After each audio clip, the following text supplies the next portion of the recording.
Welcome back to What It's Really Like to Be an Entrepreneur. I'm Vincent Lanci. And I'm Dominique Brothers.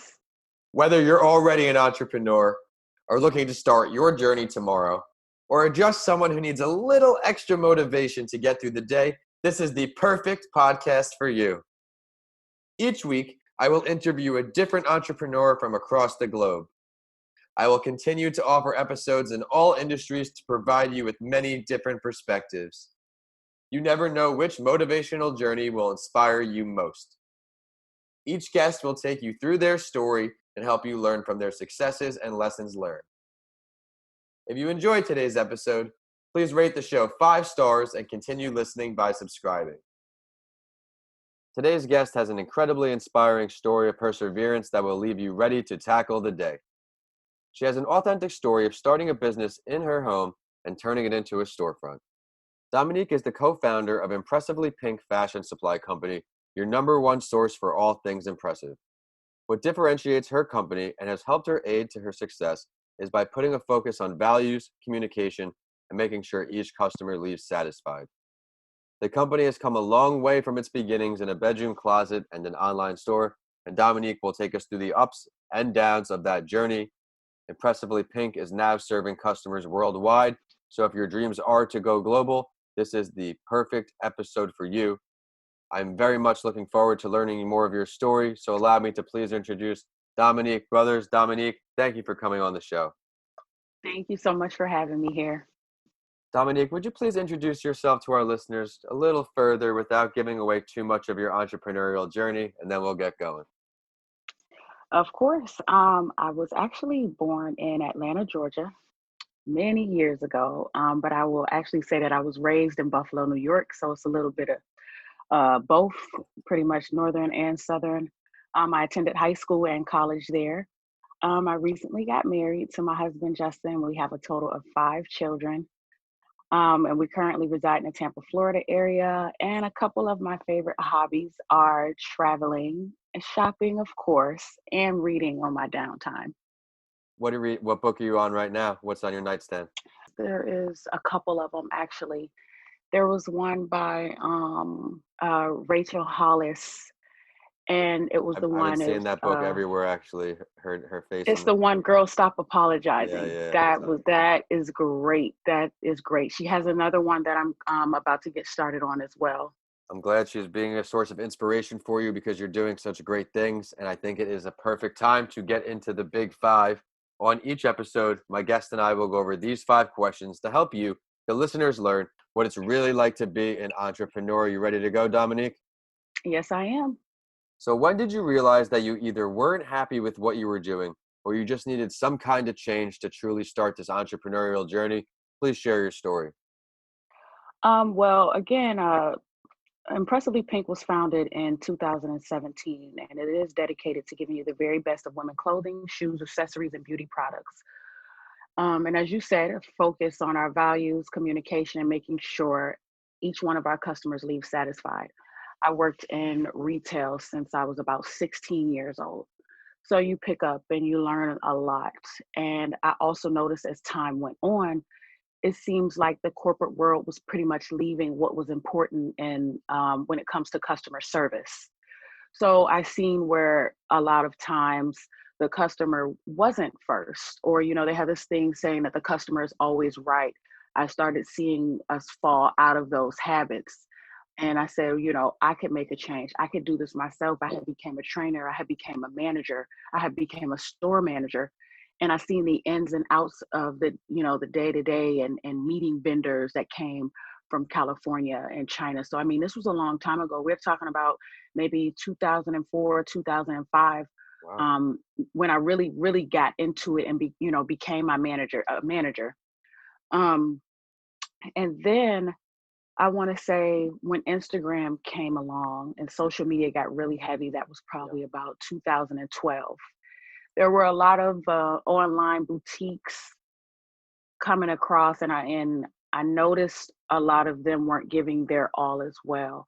I had even been scammed out of a few products, and I know a couple of my friends that were. So I said, this is all wrong. And it's a lot easy to look from the outside and say, if I were to do this this is how I would do it, or I would do it different.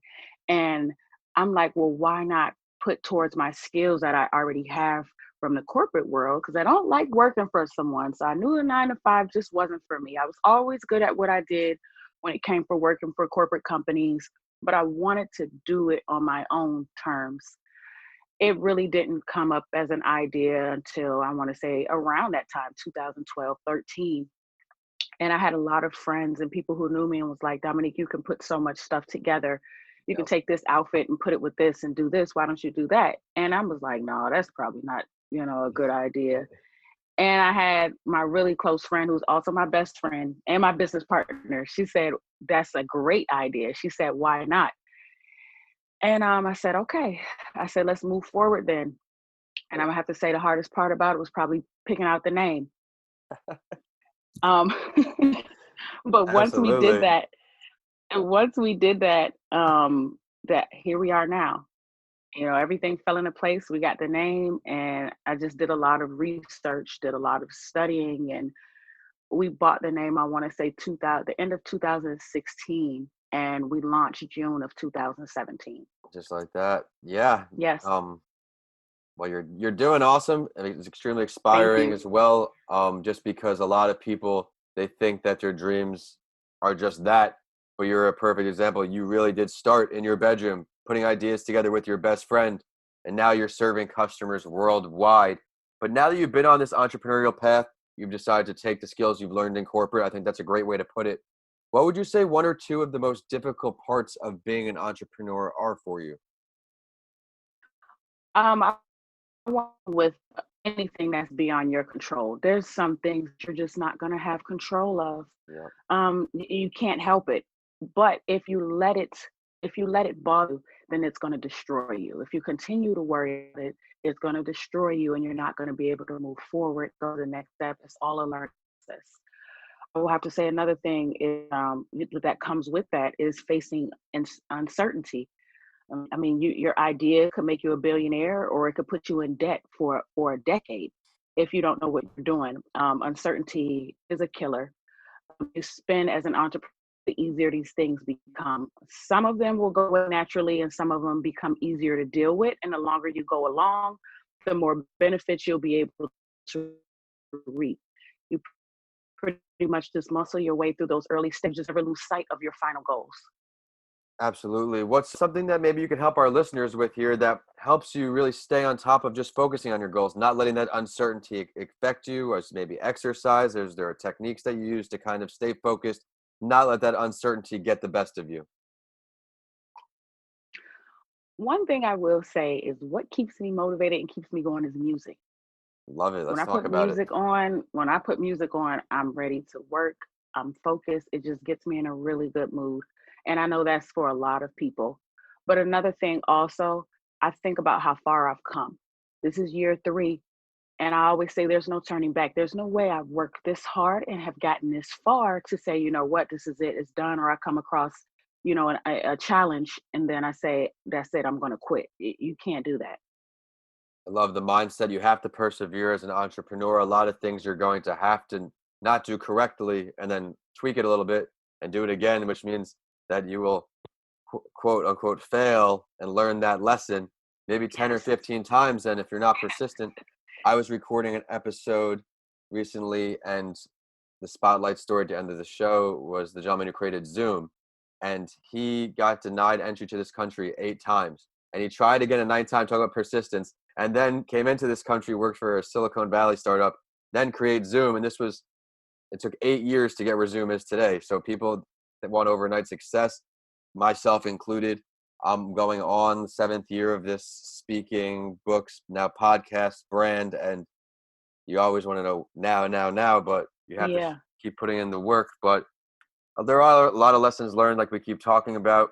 What is one of your greatest failures or lessons learned, and what did it teach you? Why is it still stuck with you up all the way until today?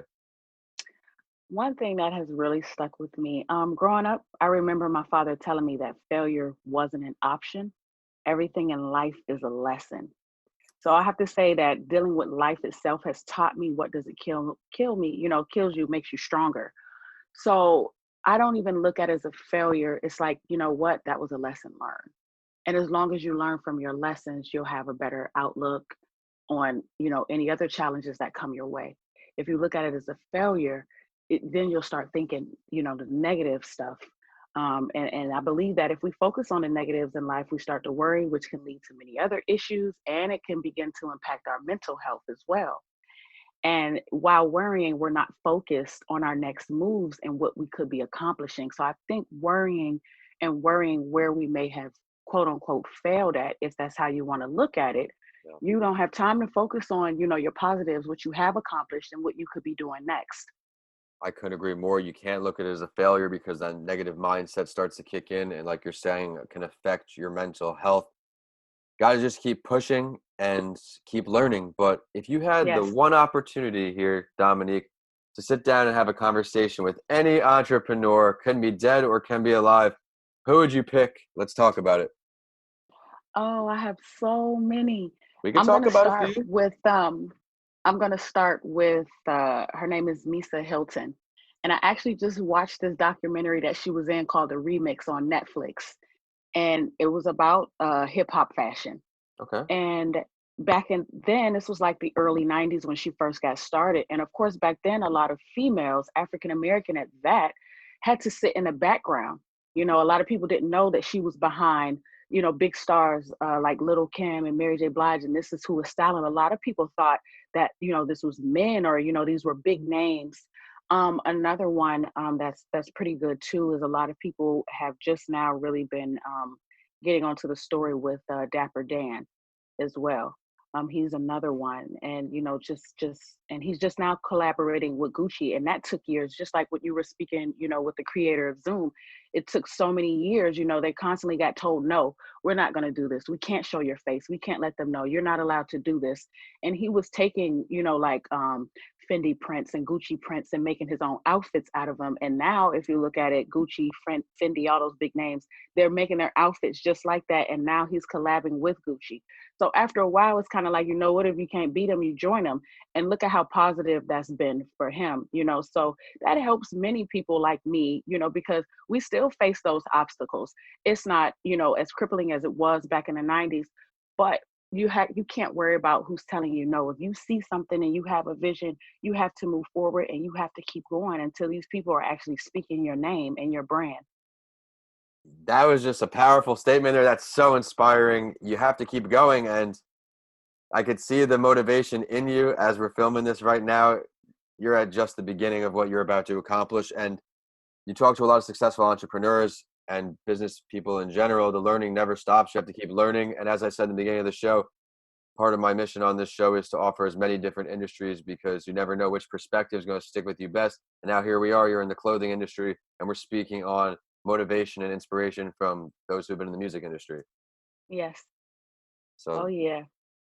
so that's great. And I think it's a perfect time to now look into the future with you. We're going to look 1 year and 5 years, Dominique. Where do you see yourself and all of your entrepreneurial endeavors in 1 year from today? In 1 year, I was just having this conversation with my husband the other day, and I think he actually put it in perspective for me. And he said, in the next year, he said, I actually see you expanding your location and just doing bigger things, because I've actually been doing a little bit of, some of the pictures on my website. I've been the photographer. No. So, I've kind of dipped in that a little bit. And, just to kind of expand myself, he said, why not expand your company? So have a bigger location, have somewhere where you can have a store, where you can have a a studio as well, and have this and that. He put so many ideas in my head, which helps. You can't do it by yourself. So it helps with him. And even, my partner, who is also my best friend, it helps because she actually knows me, so she knows what I will like, what I won't like, and the ideas and everything. So that helps a lot. So I'm looking at that for the next year. That's my focus, just growing and expanding the storefront. I think those are great lessons you just gave. I'm very big into the idea of mentors and having people, like-minded individuals, surround yourself. Obviously, on this podcast, I've interviewed almost 80 like-minded individuals, and every time I sit down and speak with you, I get my brain percolating thoughts as we're motivating each other. And Yeah. mentors, I had my career coach I got given in grad school. I've had mentors from the beginning of my speaking career that we're still in touch and bouncing ideas off each other as the brand evolves. So I'm not Mhm. surprised to hear you say that because of the success you've already experienced. But what about 5 years, Dominique? What are we seeing from you in 5 years? I want to say in 5 years, one thing that's really big that me and my best friend have talked about was helping other young women out. Like even if we started some kind of academy, and the young girls who are like, how do I start? I don't know. I get so many of those questions. I want to start my own clothing line. Where do I start? And they're not understanding. It takes so much. It's not just finding a name. Mm. You got to have the vendors. You got to even start with your paperwork, your EINs, your LLCs, your DBAs. A lot of people don't know that. So there's so many people that we can help. And I'm also noticing that I understand they say the information is not free, but there's so many people that are Yeah. charging so much just to try and get ahead. And I Yep. think knowledge is power. So Oh yeah. where can we come to that medium where it's like, let's not charge her. Say if she's 18, 19 years old, why would I charge her 500 to almost $1,000 to give her this information and she's trying to get started, Yeah. just to make my pockets grow. And I see that a lot also. And we can't forget about what's important. And sometimes a lot of people in this industry are letting the greed overpower what it is they could really be doing. I love it. And you're definitely going to positively affect a lot of people by doing that. And you see it in every business, every corporation, a lot of the major players. There's the few that are extremely tough on your pockets, you could say, especially Yeah. for people in the beginning. Yes. I even know for my books, these kids' books, there's different stages. You have to get the book bound at the end, and it's thousands of dollars to get the best people in the business on your project. But I Yeah. think you will leave a long legacy by doing that. So I think it's a perfect segue into the spotlight story. Dominique, each episode, I share an entrepreneurial journey to inspire our listeners, and I would really love your take on it. And for today's episode, I will introduce the entrepreneurial journey of Zhao Canfei.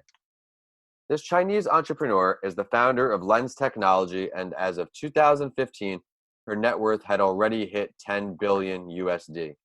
Fast forward that to 2018, her net worth is 3.5 billion USD. Lens Technologies produces millions of lenses for different companies and employs more than 75,000 people. When she was born, her family had inadequate and limited means. When she was 5 years old, her mother had passed away and her father had lost his sight, so she decided to leave school and work in a factory to learn the trade of making watch lenses. Even though she was working more than 12 hours, she still found a way to study accounting and complete some courses. After years of saving up, she set up a silk screen printing unit in 1993. Her first breakthrough was winning her contract from TCL Corporation. Motorola reached out to her in 2003 and asked her to design a scratch-proof lens for the Razr V3. I remember that phone very, very well. That was the big, big thing when those came out. But what happened next for her? Mobile companies, including HTC, Nokia, Apple, Samsung, they all called her to produce phone lenses. I mean, talk about a dream come true. Here it is. You have players like Apple and Samsung that brought around 70% of her company's revenue to her. Dominique, what do you like best about this story? Couple things stuck out to me. I actually was in the cell phone industry for a while, took a Huh? break from clothing. So that stuck out some to me so much. Another thing was she didn't take her story and use it as an excuse of why she couldn't. The story, it was like why I could. This is what motivated me more. I didn't have my mother, and I, even though I had my father, it was pretty much just me. And it wasn't like, well, my parents weren't there, so I wasn't able to do this or this. It was pretty much like, this is what happened. So it made me more motivated, and this is where I am today. I love your takeaways from that. I mean, I look at this story too. It's just like people, when you read stories like this, it puts in perspective of what are you really complaining about. And I say it all the time where Oh yeah. you hear people complaining just about literally nonsense and Nothing. taking real complaints about food or clothes or something. When you read Yeah. stories like this, like, all right, this lady had the odds stacked against her pretty much as high as they can go. And now she's in a position where Apple and Samsung are bringing in 70% of her revenue. But Dominique, Yeah. thank you so much for coming on the show today. I know our listeners are going to see all the value in your episode. I loved how you started right in the beginning where you knew you had it, you were confident in yourself, and you actually brought it to your own. There's a lot of people out there who know they have the skills, but they don't make that jump. So I think this episode Right. will push them very, very far. I love your answer for number 3 with the greatest failures, how that the advice has stuck with you all the way until now, and it's definitely showing where your success is stemming from. And as far as the entrepreneurs you would love to learn from, I think that's great lessons involved as well, because like for this show, you really don't know how you're going to connect with somebody telling their story, whether it's from where you're from, their school experience, their work experience. Hmm. But I'd like Hmm. to head into the last word, Dominique. And I do this on my other podcast series, A Mental Health Break with Vincent A. Lanci as well, because I really want my listeners to get to know the guests I bring on. Is there something you would like to share with everybody listening that we did not get to touch on yet today? Yes. And since you did bring out the a mental health break with Vincent that you do, I actually do go to therapy. Me and my husband try to make it a point to go at least once a month. Um, Growing up, we didn't really talk about it that much. It was a touchy subject for a lot of people, and you heard a lot of people saying, I don't need it. I don't have to talk to anybody. Nothing's wrong with me. I'm not crazy. We have to get out of that mindset. Yep. It has actually helped me. I never looked at it like that, but I just never felt the reason for me to go. And when I met my husband, that was one of the first things that he asked me, and I said, "Sure, let's go." And I have to be honest and say, it has actually helped us, There we and go. it's helping our marriage. You find out so much. The conversation is different, and you start to learn a lot about yourself. You find a lot out about yourself and other people. So, for anybody who may be scared or say no, go ahead and try it. I think it's great. I think everybody should do it. We all have something in our lives that we have dealt with. Some of us would rather talk about it, some of us would rather not, but we need to get a lot of things off our chest no matter what it is. Love the way you put that. I felt the same way. After I was hit by the car, obviously therapy was recommended. I put it off for a while. I'm like, it's not for me. And then once you do it, you're like, all right, I'm really just talking to an unbiased third party who's just giving me advice that I need to hear. So it was good. Yep. And that's a great last word. Would you mind please sharing the professional social media website or any ways at all for our listeners to follow your endeavors? Start checking out Impressively Pink. Yeah, of course. You can find Impressively Pink. We're pretty much everywhere. Facebook, you'll find us Impressively Pink. On Instagram, you'll find us at impressively_pink. And on Twitter, we are found on there as Impressive Babes. All right, everybody, be sure to check out all her great content. And it is social media time for the show, and we're on whichever platform you like to use. We're at What It's Really Like to Be an Entrepreneur on LinkedIn, at Your Favorite Morning Podcast on Instagram and Facebook, and we're at Podcast by Lanci on Twitter, so you get updates from this show and a mental health break with Vincent A. Lanci.